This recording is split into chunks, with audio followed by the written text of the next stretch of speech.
ये धमाका याद है? ये हमला यमन पर हुआ था। इस धमाके ने यमन को इतना बड़ा जख्म दिया कि दर्द तेहरान तक हुआ। लेकिन इजराइल के इस हमले के बाद अचानक यमन को जैसे बूस्टर डोज लगा दी गई है।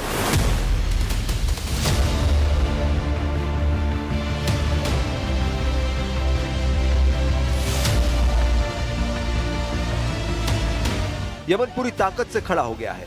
यमन बता रहा है कि इजराइल पर अब 2 गुना ताकत से हमला होगा। इजराइल के हमले में अपने प्रधानमंत्री और कई मंत्रियों को गंवाने वाला यमन इस शक्ति प्रदर्शन के साथ इजराइल को ललकार रहा है। ये यमन की राजधानी सना है। ईद मिलादुन्नबी के मौके पर पूरा शहर इकट्ठा हुआ है।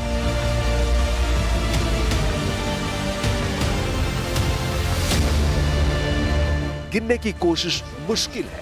सिर्फ अंदाजा लगाइए कि कितना मजमा राजधानी सना की सबसे प्रमुख जगह पर पहुंचा हुआ है।